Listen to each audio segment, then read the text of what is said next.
Pessoal, eu vou dar início à live, tá? Só estou aguardando algumas pessoas que eu sei que estão para chegar. E aí eu já começo, ok?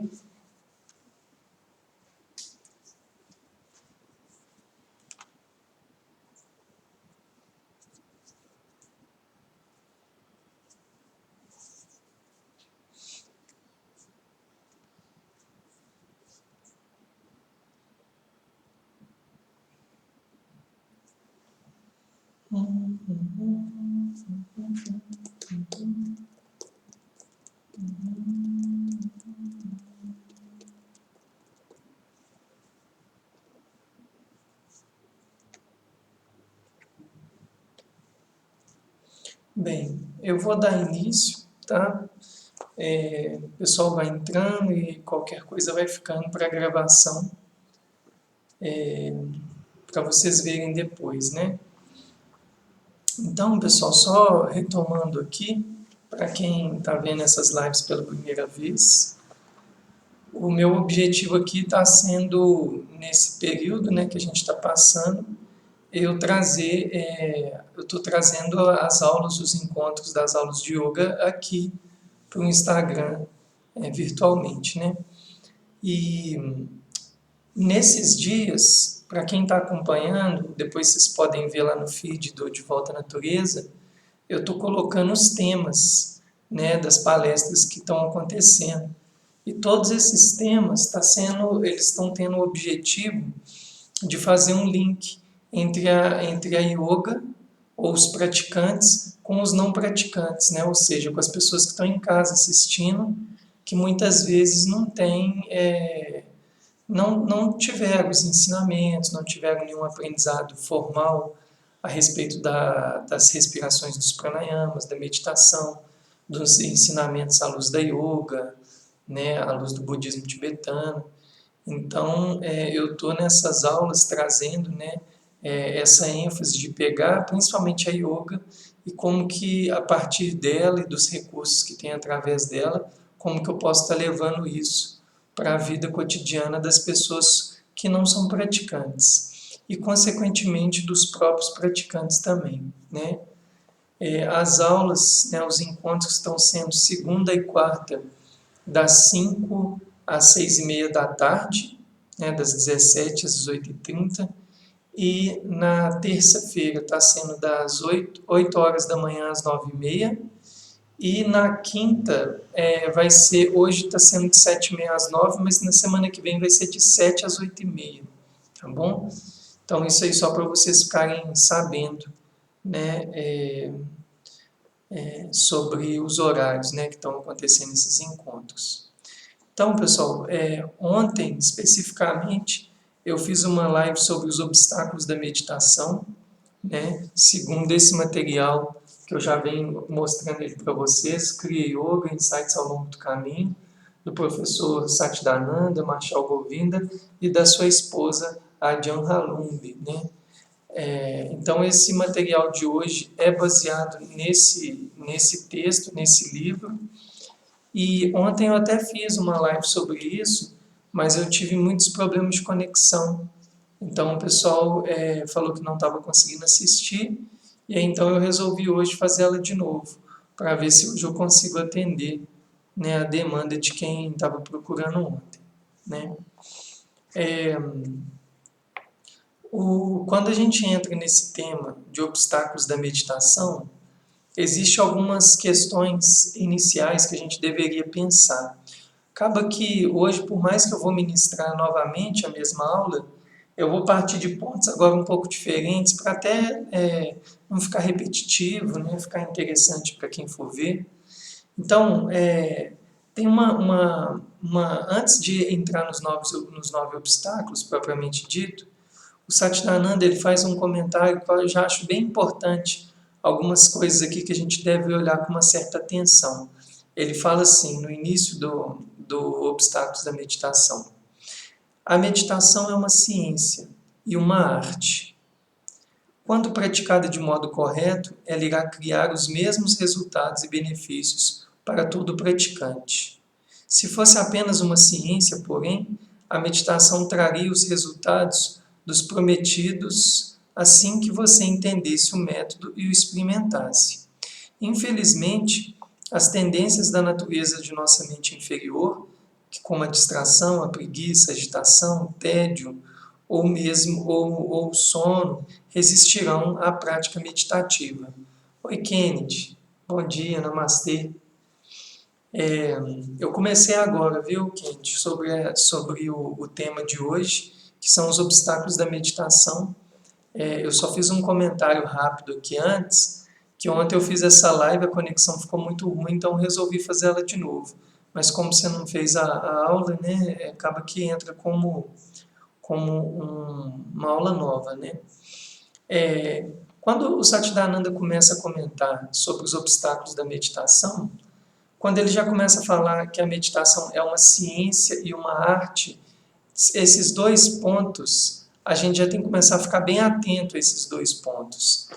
Por que ele está chamando de ciência e por que ele está chamando de arte a prática meditativa?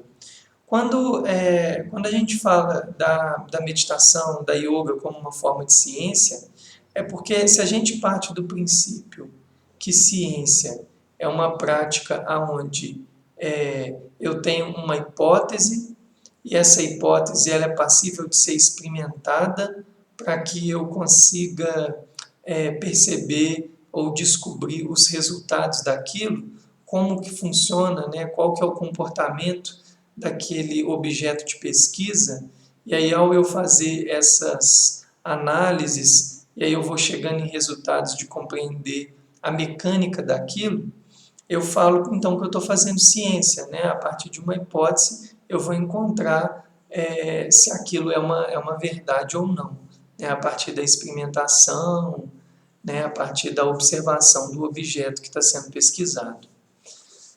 A yoga, ela também vai para o patamar de ciência quando você entende que existem uma série de práticas, de técnicas a serem praticadas, que é dito pelas tradições, pelos mestres de várias tradições, que ao experimentar, ao praticar aquela técnica, ela pode ter determinados resultados. Só acontece que agora o objeto de pesquisa não é uma coisa fora, é você mesmo. Então, ou você mesma. Então, a partir do momento que você se coloca como objeto de pesquisa, você vai se auto-utilizar como o seu laboratório de práticas. E aí, testando as práticas, as técnicas de respiração, né, que são os pranayamas, de meditação, de asanas e os ensinamentos em si, você fazendo essa autoexperimentação, a yoga ela entra nesse patamar de ciência, porque você tem a hipótese da prática e a hipótese do resultado, cabe a você fazer a prática, experimentar. Dando o resultado, você consegue chegar na conclusão que aquilo é uma realidade. Então, nesse sentido, a yoga também, como Satchidananda coloca, ela entra como uma ciência. Quando ele fala que a meditação também, a meditação e a yoga também entram num patamar de arte, para quem entende o conceito de arte, vai começar a perceber que arte, por mais que já houve manifestações artísticas de uma maneira mais caótica, mais aleatória, né, como o dadaísmo e outros movimentos, né, no período moderno, né, no final do século XIX, início do século XX, mas quando a gente fala arte num sentido mais amplo, a gente fala que a arte ela é uma coisa que ela tem ela tem um equilíbrio, ela tem um trabalho, ela tem uma dedicação. A arte ela simplesmente não se manifesta, ela tem todo um esforço para que ela de fato consiga se confeccionar, vamos colocar assim. E a arte ela está implícita nela um processo de dedicação, um processo de tapas, né, de austeridade, se for fazer um link com a yoga, e um processo disciplinar. Não se faz arte dentro de um ponto de vista não disciplinar. Uma pessoa que desenvolve virtuosidades na pintura, nas artes plásticas, né, na música, seja qual área for, qual instrumento for, existe um esforço, né, para que aquilo seja atingido. E aí, nesse sentido, o Satchidananda ele faz um paralelo de falar que a prática da meditação e da yoga também é uma arte, porque ela não se dá, né? Ela não se frutifica sem essa prática constante, né? Que na yoga a gente também chama de abhyasa. A prática constante, ela é um dos princípios da própria Kriya Yoga, né? Se não tem abhyasa, se não tem prática constante, provavelmente não, a nossa prática não dará frutos. Então é nesse sentido que ele fala que a yoga, a prática da yoga, ela é uma ciência e uma arte. Agora, ele também colocou aqui no texto, enquanto eu li e comentei, que ela, enquanto no patamar de ciência, ela não necessariamente obedece à mesma lógica do que uma ciência de pesquisar um objeto fora. Porque, por exemplo, quando você tem um experimento que já foi testado, que já foi feito dentro da ciência convencional, sobre o comportamento daquela partícula, o comportamento daquele material, o comportamento do movimento dos eletrólitos, não sei aonde. Quando aquilo é estudado e descobre o conhecimento científico por trás daquilo, qual que é a realidade por trás da mecânica daquele objeto que está sendo pesquisado, quando você vai reproduzir essa pesquisa, é bem provável que ela dê certo, ok? Um pequeno parênteses, a não ser no universo quântico, no universo atômico, que existe algumas estranhezas no mundo quântico, que é usada essa expressão, que não necessariamente um mesmo experimento feito num lugar vai ser reproduzido igualmente no outro. Mas eu não vou entrar em detalhes com relação a isso. Mas no que diz respeito à yoga, na yoga isso é um fato. Não necessariamente uma pessoa que vai praticar a mesma técnica vai ter os mesmos resultados da mesma forma. Talvez uma tenha um resultado mais perto, talvez uma tenha um resultado mais longe, né? Então, nesse sentido, ela não é uma ciência tão óbvia, né?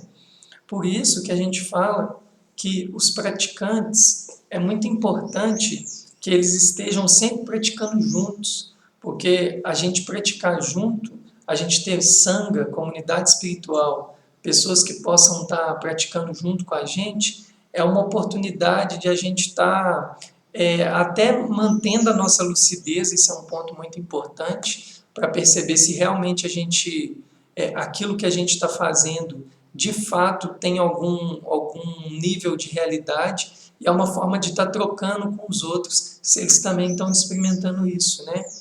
Eu posso falar para vocês, pessoal, como um exemplo pessoal, quando eu fazia várias práticas sozinhas ou que eu tinha fenomenologias, né, pelas minhas experiências naturais de estar vivendo e eu não encontrava pessoas que de alguma forma tinham tido aquilo, era muito estranho, porque tinha horas que eu ficava me questionando quanto à minha própria sanidade. E quando eu fui encontrando praticantes, foi uma forma em algum nível, de eu começar a perceber que aquilo que eu vivenciava, outros também vivenciavam, né? Então esse é um ponto bem importante, assim, de a gente ter essa clareza, ok? Aí depois o Satchidananda, ele vai continuando comentando assim, que infelizmente, as nossas tendências de nossa natureza inferior, né, a distração, a preguiça, a agitação, o tédio, o sono, né, esses resistiram à meditação. Ele está falando aqui exatamente já dos próprios obstáculos, né, que ele faz com que a nossa prática não avance. É isso que ele está falando, que vai resistir à meditação. Quando daqui a pouco eu começar a falar item por item, vocês vão ver isso com muita clareza. E aí vocês vão começar a entender, pessoal, que esse é o ponto mais importante, vocês vão começar a entender que muito antes da nossa prática meditativa, ela tem todo um alicerce, uma base para que ela seja sustentada, né? Aí ele fala assim, ó, a meditação exige que você mude as suas tendências físicas e mentais habituais. E assim a meditação também é uma arte. É como qualquer arte. A meditação requer uma prática diligente e disciplinada por um longo tempo para desenvolver a habilidade para superar os hábitos e a natureza humana que resiste à mudança. É por meio dos pensamentos, palavras e ações repetidos com frequência que os hábitos se estabelecem. Ele está falando muito aqui das questões das autossugestões mentais, dos nossos próprios mantras internos, né? Quando estes hábitos envolvem os desejos, os medos, então você se torna impelido por eles e perde a percepção consciente de seu self mais elevado, da sua consciência, né, do seu estado de mente intrínseco, a dimensão espiritual de seu ser, na qual reside a consciência pura. Então, a meditação permite que você acesse seus pensamentos, palavras e ações antes mesmo deles ocorrerem. Vamos fazer uma lupa aí em alguns pontos que o Satchidananda comenta nesse texto. Eu sempre gosto dessa analogia, talvez, né, eu estou vendo aqui o Kenneth está aí, aluno, a Aline chegou. Na verdade, eu não sei dizer quem está ao vivo, né, porque uns entram, saem. Mas uma coisa que eu sempre falo aqui nas aulas, vocês podem lembrar disso, que eu sempre gosto de falar que a pessoa que começa a praticar meditação é como se ela estivesse comprando um ticket de passagem com destino ao próprio self, à própria natureza dessa pessoa, né, a sua verdadeira natureza. Porém, pessoal, a gente nunca sabe que dia que vai ser a chegada. A gente sabe a partida, que foi a partir do momento que você se colocou em prática, né? A gente nunca sabe quando isso vai acontecer. Agora, o que pelo menos eu percebo, o que eu vejo vários autores e praticantes, beleza, Kennedy, o que eu vejo vários autores e praticantes deixando bem salientado, Kennedy, só um detalhe, se você quiser fazer a chamada de vídeo, para você fazer a pergunta mais presencial, pode fazer que eu autorizo aqui sua entrada, e quem quiser, tá bom, pessoal? Essa troca é importante. Então, se durante essa 1 hora da parte de ensinamentos, vocês quiserem fazer perguntas, tanto escrita quanto de vídeo, vocês, beleza, Aline, vocês me mandam aqui que eu faço. Deixa eu só pegar aqui o fio da meada. Tá.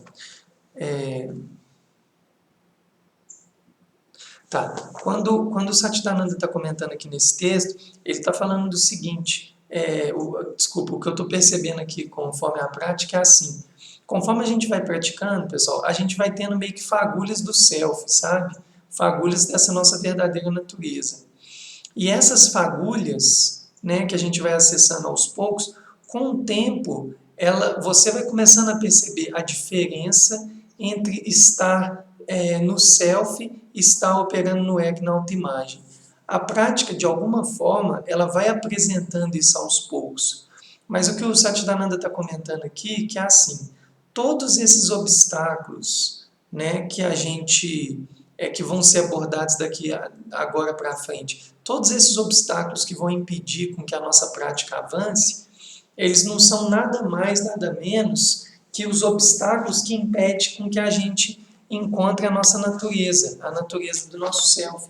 Por isso, a yoga, ela parte de um princípio, a prática da yoga, ela parte de alguns princípios para que essa prática realmente tenha florescimento.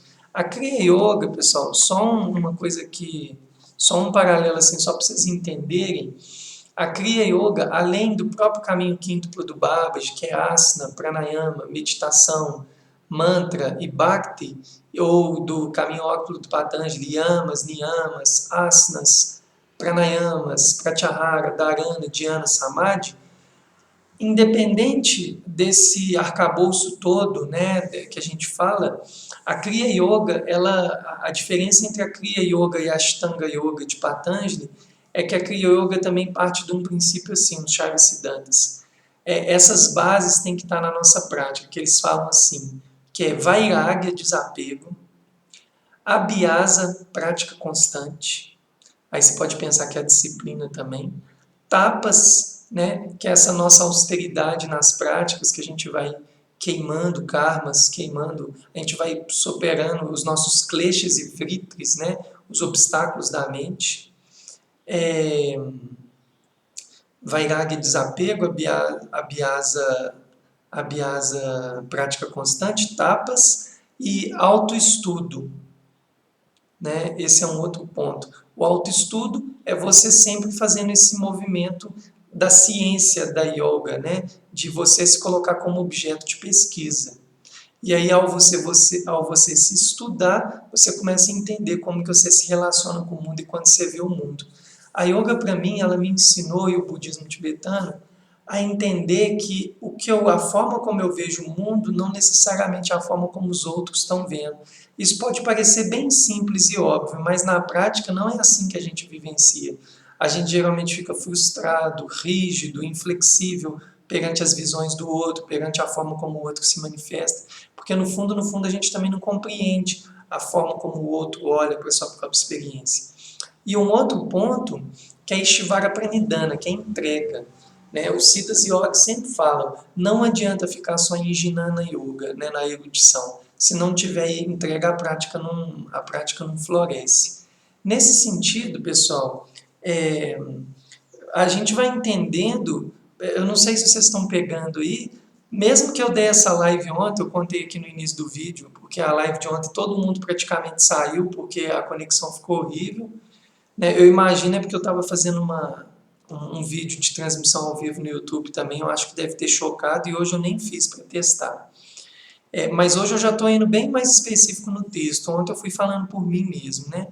Mas vocês vão começar a entender que quando a gente não tem essas bases na nossa prática, né, tapas, autoestudo, sempre se olhando, se checando, desapego, vairagya, né, abhyasa, prática constante, entrega, naturalmente todos os obstáculos que eu vou começar a citar aqui, que impede a gente de avançar na prática, eles vão florescer. Né? Eu dei um toque ontem que eu acho muito rico, que é assim, independente do quão você vai conseguir vivenciar uma prática mais disciplinar, o fato de praticar já vale muito a pena. Eu ainda falo que mesmo de maneira indisciplinada, mas se você se recolhe, né, na sua meditação diária ou várias vezes na semana, ainda é muito melhor do que não fazer nada disso. Tá? Então, nesse sentido, do males o menor, né? Faça aquilo que é possível. O primeiro obstáculo, pessoal, já entrando nos 9 obstáculos, o primeiro obstáculo que ele coloca aqui é a doença. E aí eu vou lendo aqui como que ele aborda o tema. Ela é tanto física quanto mental e resulta do modo como reagimos ao estresse da vida. O que acontece quando você está doente? Sua mente torna-se distraída pelos sintomas. O desconforto, a dor, a fadiga. Você é absorvido por ela. Se eu lhe perguntar, você está doente? Sua resposta será, eu estou doente. Aí ele começa a comentar, não, você não está doente, seu corpo é que está. Assim, para não ficar absorvido pela doença, observe a si mesmo. Seja uma testemunha da doença. É claro, 1 grama de prevenção vale 1 quilo de cura. Então, cultive hábitos de vida saudáveis de modo a não adoecer.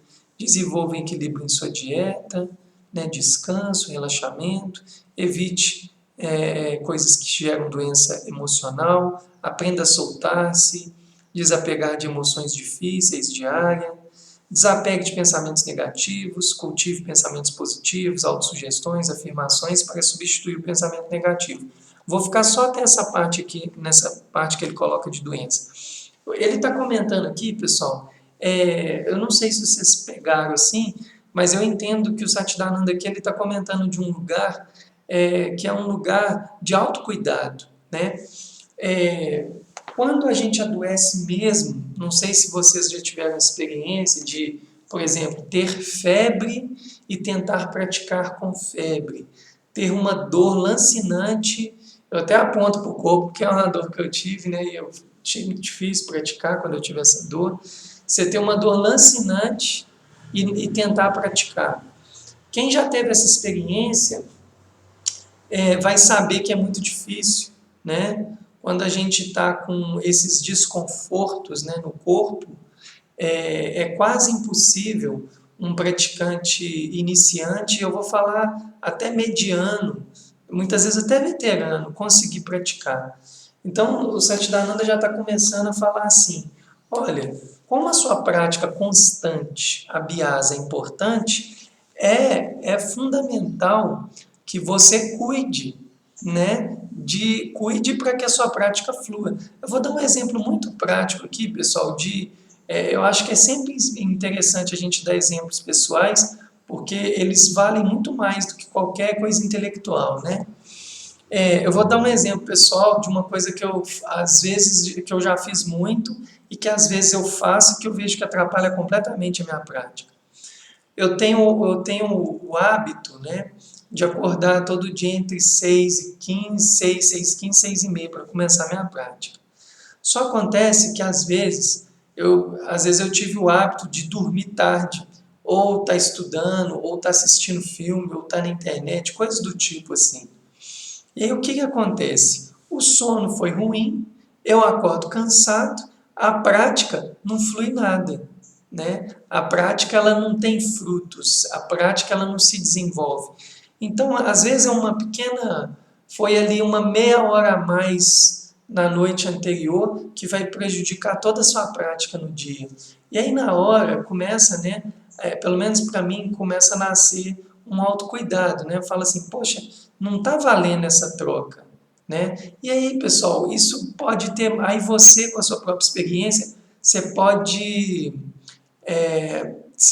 a sua própria experiência, você já pode começar a se questionar, né? O que você pode estar fazendo que está prejudicando o corpo e que pode estar levando ele à doença, né? Na medicina chinesa, só um pequeno paralelo, a gente fala que uma das principais etiologias, origem da doença, das questões gastrointestinais, está ligada à alimentação noturna, né? Comer todo dia, sei lá, 9, 10 horas, né? Porque aí, dentro da visão da medicina chinesa, os horários noturnos são os horários que estão ligados aos órgãos que vão fazer as limpezas do seu organismo. Então, seria importante que você não ficasse dando mais estímulo para ele. É um momento de mais descanso, como tomar um chá, uma sopa, uma coisa assim. E aí tem a questão mesmo de acordo com as estações, eu não vou entrar nisso. Mas esse primeiro ponto que Satchidananda coloca é o ponto especificamente da doença, ok? Evitar ao máximo criar esses obstáculos para o corpo. O segundo, Du, eu estou ouvindo aqui que o José está vendo. O segundo ponto que ele fala é o entorpecimento ou a inércia, né? Aí ele fala assim, ocorrem quando existe energia inadequada para manter a percepção consciente contínua. Até que a realização do self seja estabelecida com firmeza, será preciso esforço para manter parte da consciência de lado como testemunha. Esse esforço requer uma qualidade mínima de energia. Assim, devemos evitar o excesso de fadiga devido ao trabalho excessivo ou à falta de sono para não perdermos a perspectiva da testemunha de nossos pensamentos, palavras e atos.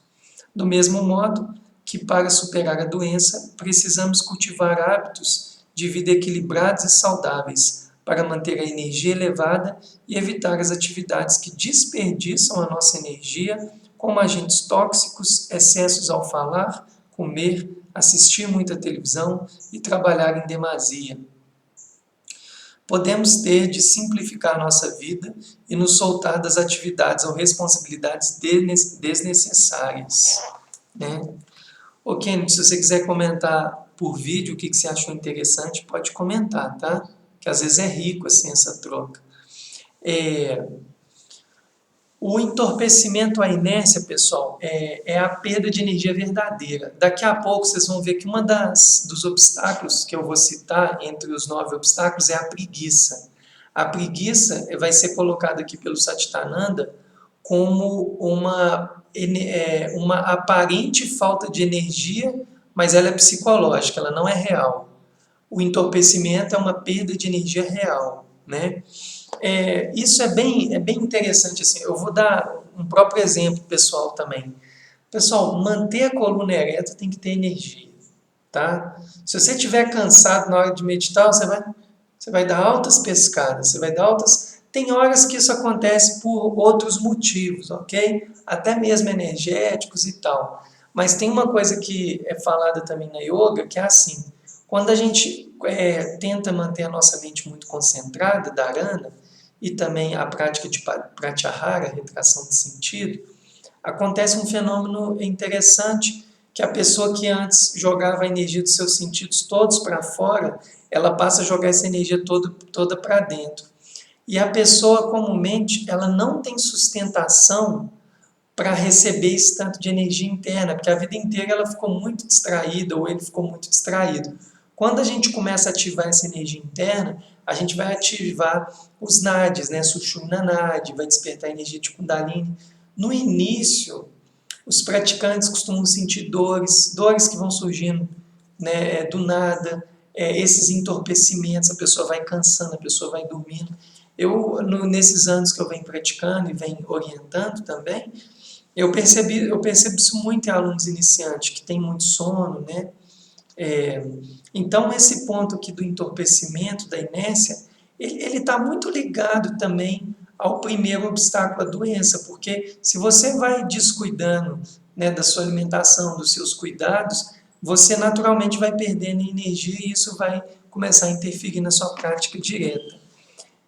Quando o Satchidananda sempre fala assim, que isso não vai manter a nossa percepção contínua, a nossa consciência contínua, tem esse assunto, pessoal, eu até estou pensando, eu posso fazer uma live disso, esse é um assunto que inclusive foi o meu TCC da minha formação em Yoga, né? Eu falei no meu TCC sobre consciência contínua, né, que é a prática da Nityananda Kriya. A consciência contínua, eu vou falar de uma maneira bem simples assim, porque eu acho que esse assunto é importante. Quando o praticante vai praticando meditação em pontos do dia, ele vai começando a ter a sensação que ele está meditando o dia inteiro, né? E aí ele vai mantendo um estado de presença ao longo do dia. Isso a gente vai chamando de consciência contínua. Quando isso vai cada vez mais o indivíduo aprendendo a reconhecer a sua verdadeira natureza, o self, com o tempo, ao invés de acessar o self em pequenos pontos, de maneira pontual, ela também vai ficando contínua. E aí o praticante, ele vai ficando em estado de presença, né? Ele vai sempre tendo lucidez da presença dele. Mas isso se faz com muita prática, né? E com um tempo aí de conquista, né? Nas suas próprias práticas. Agora entra um terceiro ponto, o terceiro obstáculo para a fluidificação da nossa meditação é a questão da dúvida. Esse ponto é bem interessante, ele pode parecer polêmico inicialmente, mas vocês vão entender, eu vou argumentar de uma maneira um tanto quanto lúcida, para vocês entenderem o que está acontecendo. Vou falar como o Satchidananda coloca. Ele fala assim, a dúvida, né, mais um dos obstáculos, né, para a meditação, é a tendência da mente a questionar e, quando não é acompanhada pela busca de respostas, pode deixar a pessoa cínica e despreparada para continuar a se esforçar. Aí ele comenta assim, isso é particularmente problemático com as pessoas que são muito intelectuais.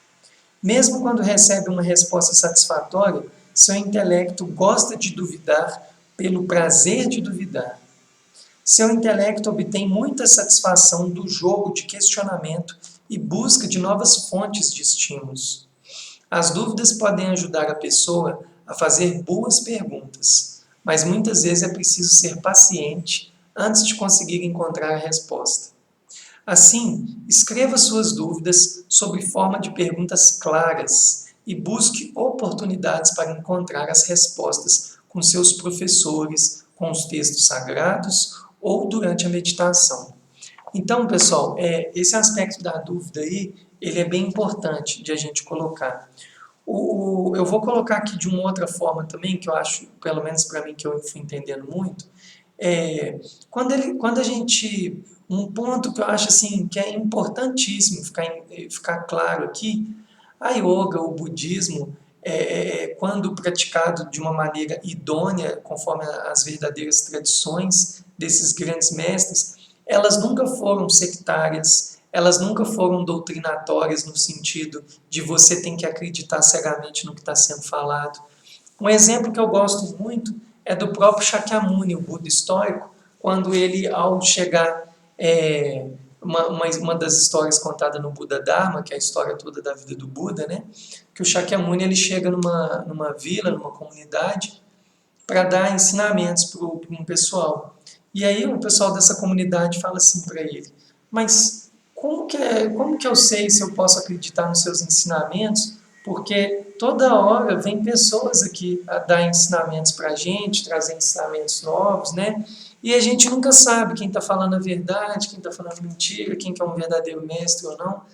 E aí o Shakyamuni, o Buda, ele fala assim, você não precisa acreditar nos ensinamentos que eu estou ministrando para vocês. Se eles fizerem sentido para vocês, testem-os e se eles derem resultados, continue praticando, né? Então, a yoga, o budismo, né, nas suas várias tradições, possa ter linhagens mais sectárias, eu não sei dizer.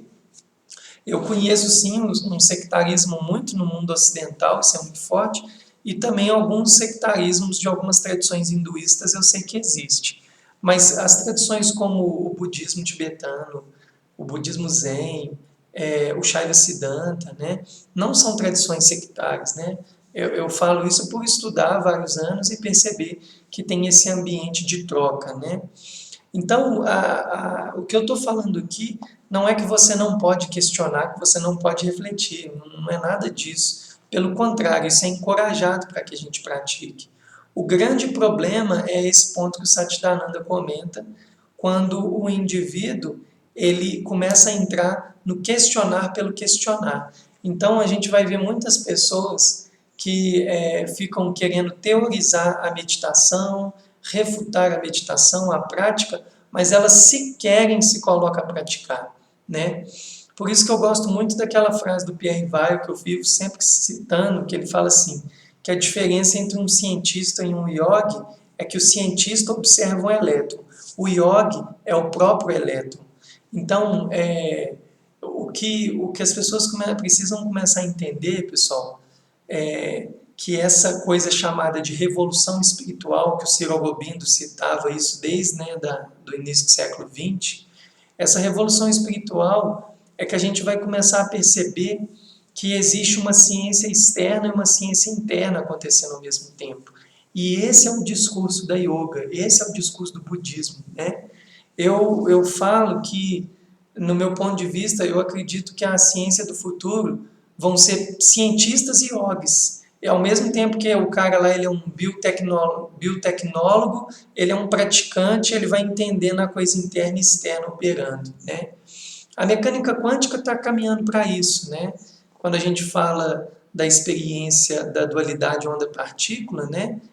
Da experiência da dupla fenda, onde essa estranheza quântica de ao observar, né, a manifestação da matéria em níveis subatômicos, a matéria tem diferentes tipos de comportamento com a interferência do pensamento humano, a gente vai entendendo que para tudo que a gente olha, as coisas não são tão rígidas igual a gente pensa. Existe uma plasticidade em tudo, não só em nós, como em tudo à nossa volta. O budismo tibetano, de uma maneira muito lúcida, ele vai falar que tudo nasce da vacuidade, da operação da mente primordial. É o que eu sempre falo aqui nas aulas. Essa tigela tibetana que está aqui na minha frente, eu não plantei pé de tigela tibetana, né? Houve uma operação da mente de um ser humano que pegou um metal e construiu isso. Então aqui tem mente operando em tudo, né? Mas bem, aí o que é encorajado, né, na questão da dúvida, como é colocado aqui, é uma dúvida lúcida, é uma dúvida onde de fato a sua dúvida ela nasce de uma motivação e de uma intenção correta de aprender. E uma coisa, pessoal, que a gente precisa ter muito na nossa prática é não querer achar que as respostas vão vir de pronto, sabe? As respostas levam tempo. Quando eu, entre aspas, desenvolvi aquele trabalho das meditações para o despertar do self coletivo, eu fiz uma pergunta nas minhas meditações durante mais de um ano. E só depois que elas foram vindo as respostas, eu fui entendendo o que se tratava essa proposta de uma meditação coletiva para gerar curas globais, né? Então, a gente tem que ter paciência na nossa prática, né? E ó, eu fico bem atento a uma questão, sabe? Fica bem observante das pessoas que dão respostas muito de pronto, né? Os grandes mestres muitas vezes não tinham respostas de pronto. O Buda mesmo tinha uma característica de demorar a responder, porque às vezes ele tinha uma visão mais ampla, né? Então, nem sempre, né? Nem sempre a gente sabe, aquela resposta vai vir, ela vai surgir com o tempo, né? Bem, eu vou falar Só um momento. Eu vou falar agora sobre um quarto obstáculo, que é um obstáculo chamado de descuido, tá? Pessoal, eu vou dar uma acelerada agora nos 5 finais, porque senão eu não vou conseguir falar dos 9, tá bom? Então eu vou adotar um sistema meio que eu adotei ontem, eu vou falar pela minha própria experiência. Mas ainda vou tentar citar uns pontos. O quarto obstáculo que nos impede a avançar na nossa prática meditativa é o descuido. E aí o Satchidananda comenta assim, o descuido é a falta de atenção, a dispersão, uma falta habitual de foco, né? Ao estar presente com aquilo que você estiver fazendo, aí ele diz que a alegria surge espontaneamente. Quando não está presente, você confunde felicidade com a presença ou ausência de algo externo a si mesmo, né? Quando a gente leva um estilo de vida apressado, muitas pessoas se sentem obrigadas a tentar fazer mais de uma coisa, ao invés de e aí elas se tornam descuidadas. Então a consciência é absorvida em muitas tarefas ao mesmo tempo, ou senão as pessoas buscam distrações múltiplas, né? Como televisão, internet, etc. Bem, esse é um ponto que ele está querendo dar do descuido, que ele está querendo falar o seguinte, a gente não tem uma mente concentrada, né? A nossa mente está o tempo inteiro vagueando. Tem até uma fala mesmo na própria Kriya Yoga, que quando vai falar o que é essa mente que fica vagueando, a gente fala assim, que a mente é um macaco preso numa gaiola no sol do meio-dia, cheio de pulgas. Tem uma fala que coloca essa expressão. É como se fosse assim, eu estou o tempo inteiro me distraindo com os milhares de estímulos, né? Na yoga, os sentidos, né, é chamado de indriyas, né? Os indriyas são essa nossa experiência sensorial que a gente vivencia. Não é fácil, né, pessoal, manter um estado de concentração diante de tantos estímulos. A gente tem estímulo visual, olfativo, os sentidos sensoriais que você sabe. Mas as tradições, tanto da yoga quanto do budismo, colocam que o nosso sexto sentido é a operação da nossa mente. E quando a gente realmente aprende a adestrá-la, a gente aprende a ter esse foco, né? A dispersão da nossa mente, eu gosto de colocar aqui um ponto que eu acho que o Satchidananda não colocou, mas que eu gosto de salientar, ela é um dos principais responsáveis para a gente dar nascimento à nossa indisciplina. Né? A gente vai dando nascimento à nossa indisciplina porque a gente está o tempo inteiro descuidado. Você está ali para tocar um instrumento, para treinar uma coisa, para ler um livro, mas no meio desse caminho você vai botando muita coisa. E aí você não consegue praticar. Né? Por isso que a gente precisa ter muita lucidez, né, com nossos objetivos, o nosso foco, que a gente realmente quer alcançar. Né? Tem muitas práticas de meditação que vão ajudar muito a gente a reforçar esse hábito de ficar concentrado e não ter o descuido, né? Como, por exemplo, quando você faz meditações Tratak, de foco em objetos físicos, meditação de focar na respiração, em um ponto do corpo, na mente de um mestre, numa figura específica que você tem ligação, tudo isso vai mantendo a mente focada. Teve um outro ponto aqui que eu também queria citar, fugiu do descuido, da distração, da indisciplina. Fugiu, pessoal. Deu um branco aqui. É um ponto relevante também. Tá. Enfim, vou continuar. Vou para o quinto obstáculo, ok? Ah, lembrei. Peraí, só um pouquinho. Quando o Satchidananda comenta sobre a questão de a gente ficar multitarefado, esse é um ponto que eu acho bem relevante assim, de a gente falar. A nossa cultura, ela ovaciona, exacerba, valoriza a questão da ocupação. Estar ocupado é sinônimo de ser bem-sucedido. Por exemplo, vamos pensar no âmbito de trabalho. Se você tem a agenda cheia, você é considerado um profissional qualificado, um profissional competente, né? Se você tem a agenda vazia, você é considerado um mau profissional, né? Se você sempre está ocupado, você é considerado uma pessoa trabalhadora, uma pessoa que faz acontecer. Se você tem tempo vazio, ocioso, você é considerado vagabundo, né? Você não leva as coisas a sério. A nossa cultura tem isso, né? Então, dentro dessa neurose, dessa paranoia coletiva, né, desse times is money, tempo é dinheiro, né, que a nossa cultura criou, o indivíduo que sai dessa lógica, ele é um indivíduo de alguma forma margenciado, vamos colocar assim, né? E a yoga, ela vai trazer um ponto de vista completamente contrário. Quando você quer aprender a não ficar nesse descuido de perder a sua energia de tudo quanto é forma, né, onde vai gerando cansaços, dispersões, falta de disciplina, a yoga vai te incentivar a começar a ter mais organização com que você com as suas tarefas do dia a dia, para que você comece a perceber o que realmente é prioritário, aonde eu deveria realmente dedicar os meus esforços, né? A importância de ter agendas vazias para que você consiga dedicar às coisas que você considera prioridades. E isso, pessoal, prioridade é uma coisa relativa. Tem pessoas que a prioridade dessa pessoa é cuidar da família, né? É estar em família, é estar com amigos.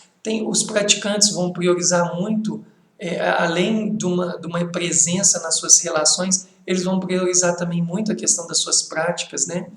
Tem uma frase do Siddhas que eles falam assim, que quanto mais a gente simplifica a nossa vida, maior a gente tem chance de viver uma vida mais espiritualizada, uma vida que a gente também cuida, né, da nossa parte espiritual. Então esse é um ponto importante aí no descuido também. Eu incentivo muito a todos a terem agendas vazias, né? Praticar, como um sociólogo italiano fala, o Domenico De Masi, praticar o nosso ócio criativo. Mas quando a gente fala de agenda vazia, pessoal, eu não falo de agenda vazia de você entrar no automatismo de um Netflix, você entrar num automatismo. É uma agenda vazia consciente, sabe? Eu tô com esse tempo vazio para receber mais amigo, para dar mais atenção a quem vive comigo, a eu ter mais tempo para uma leitura, ter mais tempo para uma prática, ter mais tempo para a dedicação de um hobby. É nesse sentido, tá? O quinto obstáculo, eu citei ele lá na frente, né? Quando eu falei de entorpecimento, que eu falei que o entorpecimento é a falta da energia verdadeira, e eu falei que a preguiça é uma aparente falta de energia, mas ela é ilusória. Eu vou dar só um exemplo que eu gosto de colocar aqui, para entender a questão da preguiça dentro do ponto de vista psíquico, né? O quanto que ela é ilusória. Muitas vezes a gente tá se sentindo cansado, não tendo energia para fazer nada, e aí a gente pensa que não tem energia, né? Aí, se não fosse energia de verdade, seria um entorpecimento, uma falta de energia que aconteceu por algum motivo, descuido, falta de sono, má alimentação, não dormir, enfim. Só acontece que naquele seu estado de aparente entorpecimento, de repente surge algo que te gere motivação. Uma pessoa te chama para sair, vai surgir um programa que você não estava pensando, enfim, do nada, aquela aparente energia que não existia, ela surge, pá, né? Quando isso acontece, a yoga mostra assim, ó, o que estava acontecendo não era entorpecimento, era preguiça. Então, esse obstáculo, né, da meditação, também chama esse quinto obstáculo, a preguiça, ele é um obstáculo que a gente deveria ficar bem atento a ele, para a gente perceber os nossos padrões de mente que nos colocam nessa aparente ilusória falta de energia, entorpecimento, mas na verdade não é, né? Então, assim, uma coisa interessante é estar observando a sua motivação nas coisas que você está fazendo. Eu lembro, um exemplo que, às vezes eu pego uns exemplos assim meio de fora, mas que parece nada a ver, mas tem tudo a ver. Tem um grande pianista, um grande virtuoso brasileiro, chamado Nelson Freire, né, um pianista, se eu não me engano ele ainda está vivo. O Nelson Freire é um pianista brilhante, um exímio pianista e tal. Tem um filme dele, né, que foi produzido, sei lá, 2006, 2005, nessa época assim, e tem uma entrevista que ele fala assim, que quando ele ia tocar obras que ele não tinha, vamos falar assim, tesão, vontade de tocar, que ele se sentia uma anta, ele acho que dá essa expressão. Ele falava assim, nossa, eu sinto, é como se eu não tivesse as habilidades que eu tenho, o talento que eu tenho. E na verdade isso não é real, é uma preguiça, é porque ele não queria tocar aquela obra, né? Então é muito atento a gente ficar a esse ponto. A Aline está fazendo um comentário. Querendo ou não, essa situação do corona está nos fazendo pensar nessa questão da agenda vazia. E é importante que as pessoas reestabeleçam, né, as prioridades de vida. Né? Ah, legal. É verdade, viu, Kennedy, Aline, né? É verdade essa questão que vocês estão colocando. Aí, Aline, eu vejo, né, pelo que eu estou observando, conversando com algumas pessoas, cada um está frequentando essa experiência de uma maneira muito diferente. Eu tô vendo assim relatos de pessoas que estão ficando muito depressivas, né, e estão se entregando totalmente num ócio não criativo, mas algumas estão usando essa situação como um momento também de mais introspecção, de prática, né? Aqui até nas lives assim, então algumas pessoas estão, eu não sei o que aconteceu hoje, eu não sei se foi o horário, mas estava tendo uma média assim, né, entre 9 a 10 pessoas ao vivo. Ontem a conexão ficou muito ruim, todo mundo saiu, aí eu não sei se o pessoal traumatizou.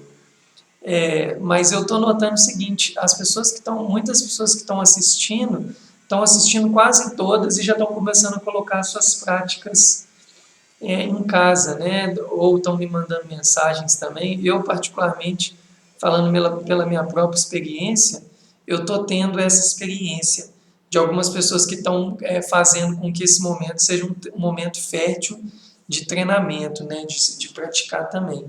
Agora, Aline, eu tenho um ponto de vista um tanto quanto, ou pode ser um pessimismo, um realismo, assim, né?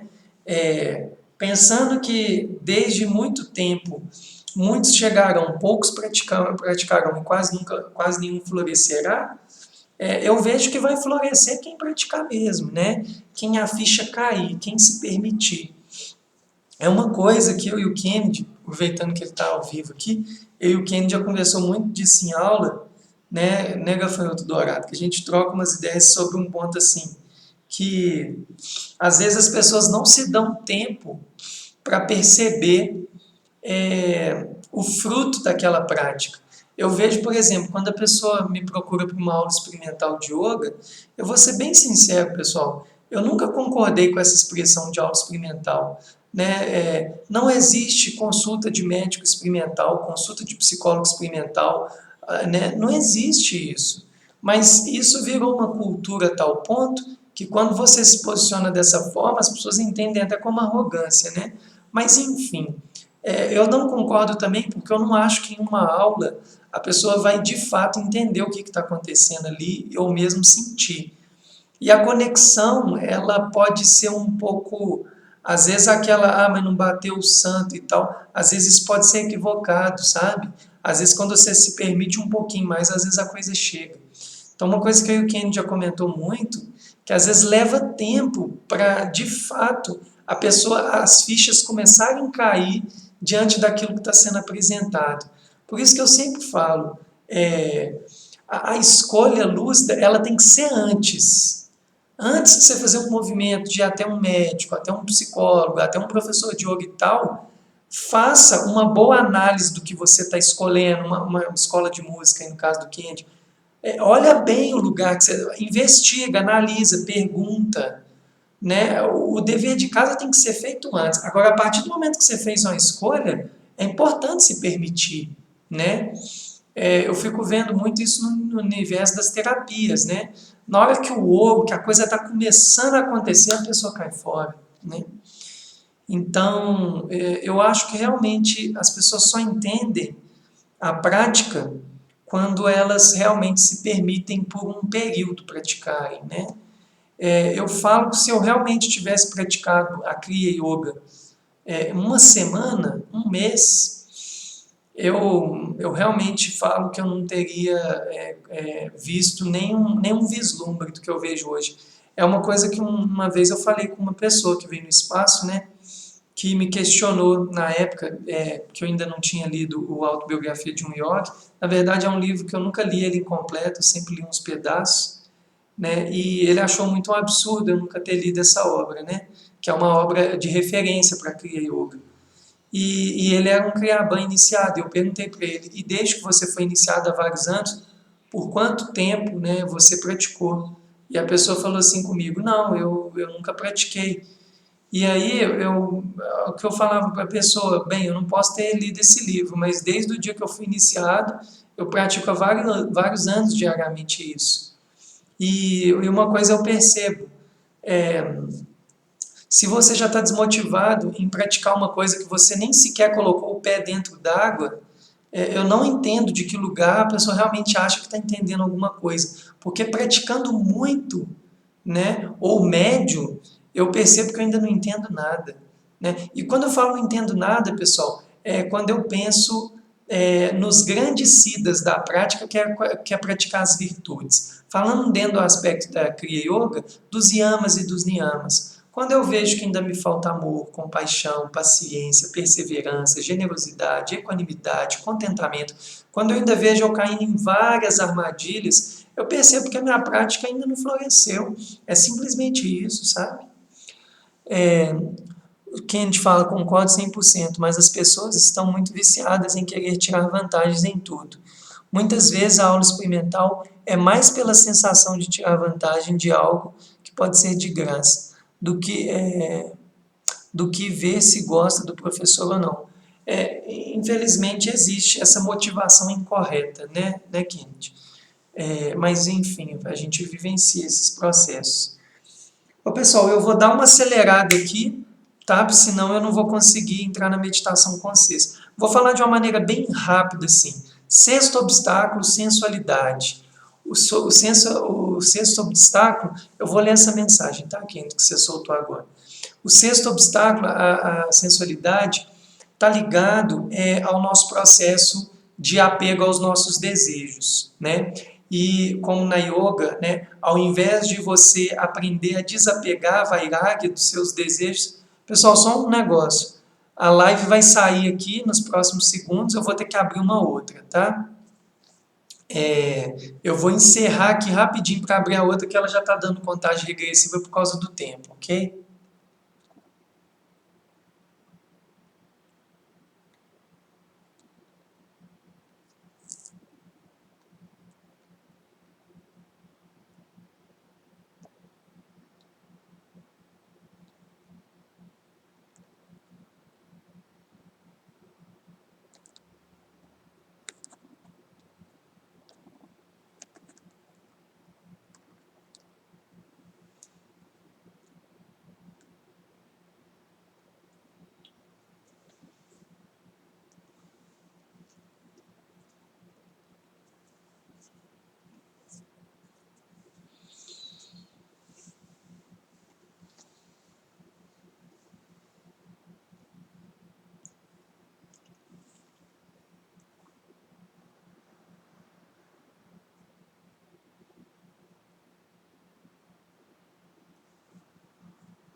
Pessoal, eu tive que abrir de novo, tá? Porque ela estava tendo um tempo regressivo aqui.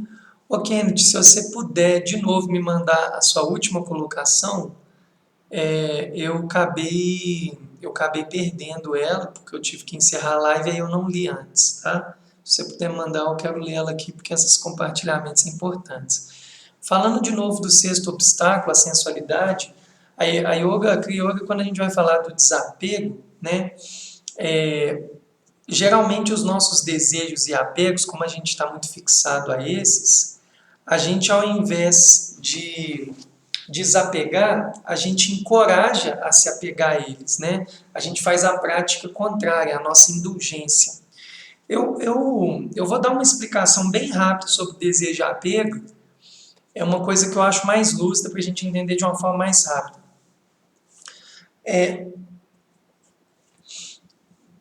Num nível mais profundo de níveis de realização do indivíduo, ele de fato vai começando a operar no mundo sem muito desejo, sem muito apego, ok? Eu já encontrei essa resposta de uma maneira mais clara, mas no budismo tibetano. No budismo tibetano, vai falar uma coisa chamada samsara.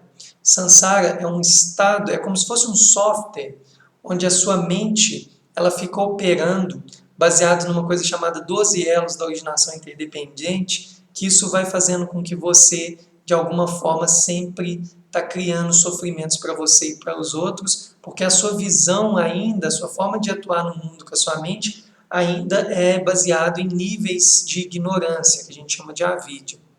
Não tendo essa lucidez da sua natureza primordial, você naturalmente vai criar sofrimento para você e para os outros.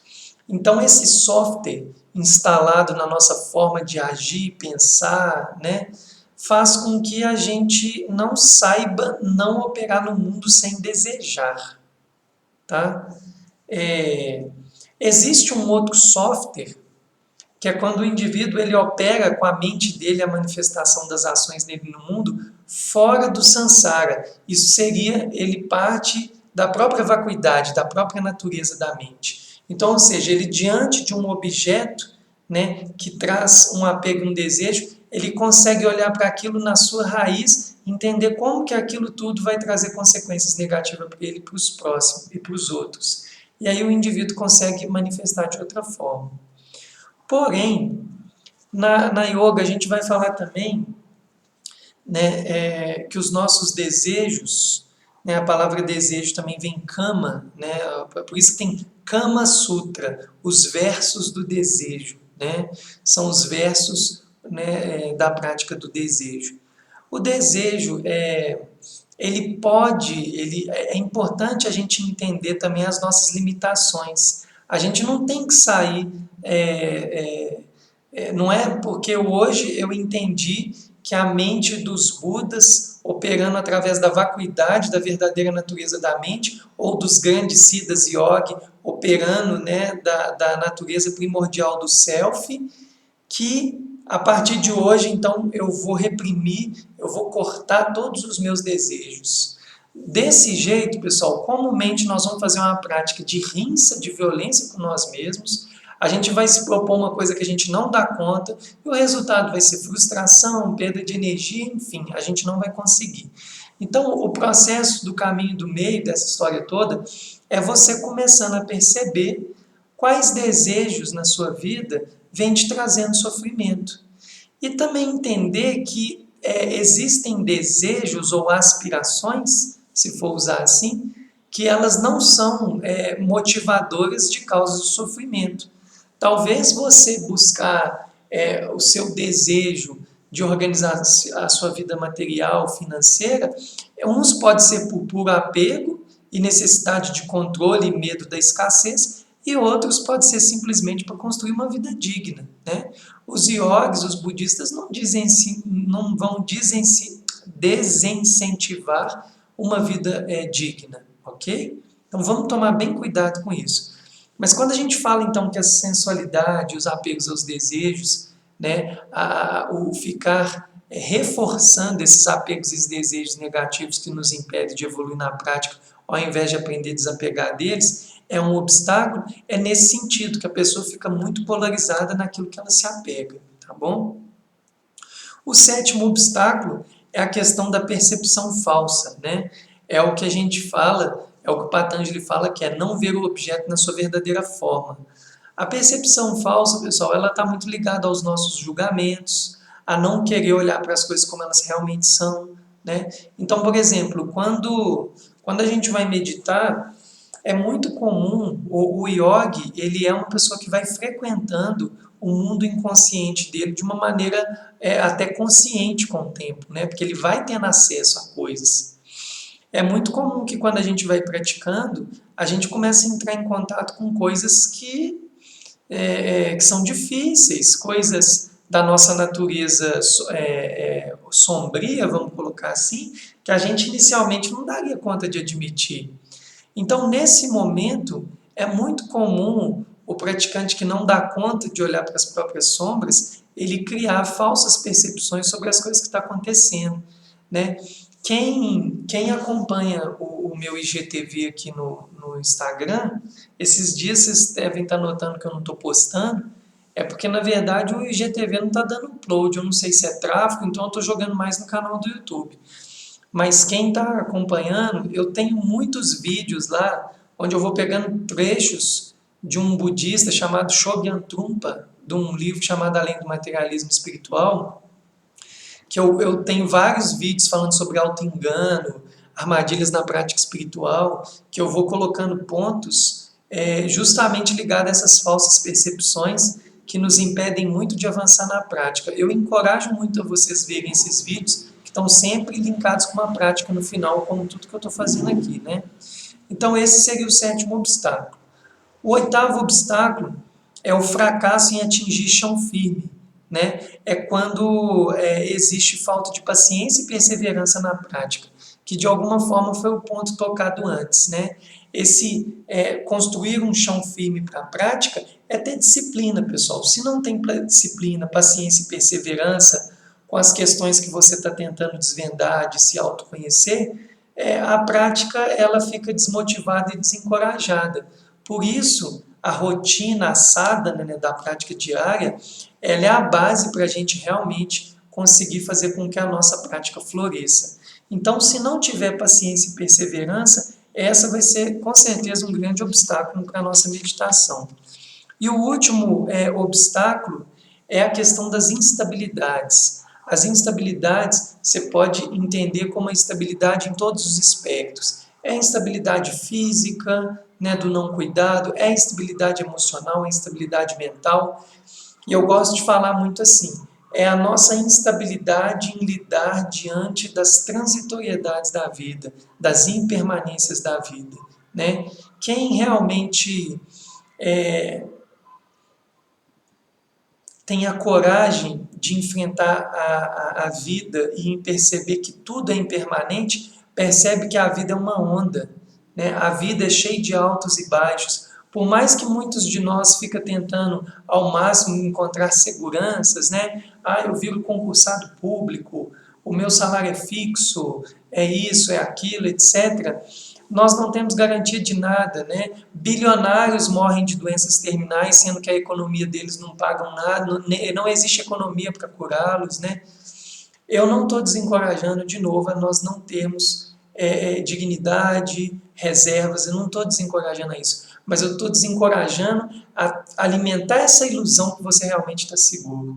O nosso momento atual é um momento que a impermanência está escancarada na nossa frente, a instabilidade está escancarada. Agora, quem consegue aprender a lidar, né, percebendo que as impermanências, de fato, elas estão aí e elas acontecem, que as coisas são transitórias, a pessoa começa a desenvolver um discernimento, uma lucidez, uma sabedoria para saber lidar com os altos e baixos da vida e, consequentemente, com os altos e baixos da sua prática de meditação. Que esse é o ponto, né, em relação à estabilidade como um obstáculo da meditação. Se você começa a ficar instável diante das instabilidades e não consegue ter uma lucidez, né, diante delas, a sua prática ela não persevera também, ok? Então assim, pessoal, a gente vai ter que meditar um pouquinho menos. Eu falei dos 9 obstáculos, eu vou só ler eles bem rapidinho, né? Os 9 obstáculos: doença, né? Entorpecimento ou inércia, que é a falta de energia, dúvida, descuido, preguiça, a sensualidade ou o reforço dos desejos e apegos ao invés de desencorajá-los, a percepção falsa, o fracasso em atingir chão firme, não tendo uma prática paciente e perseverante, e a instabilidade. Eu vou pedir para cada um de vocês escolher um desses obstáculos e vocês vão fazer uma leve respiração lenta, longa e profunda de alguns minutos, deixar as mãos em Ti Mudra, sentar ou no chão ou na cadeira, e a sua meditação vai ser pensar sobre uma dessas instabilidades, refletir racionalmente sobre ela, depois de alguns minutinhos, contemplar sobre como que essa instabilidade atua no seu próprio processo e depois repousar ou meditar sobre essa instabilidade sem racionalizar. É só deixar o que ficou desses ensinamentos decantar no seu ser e deixar que surjam insights, ok? Então, boa prática, pessoal. Podem já fechando os olhos, encontrando uma posição confortável e depois eu finalizo a prática.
Om Kriya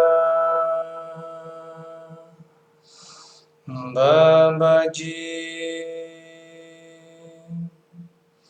Namah.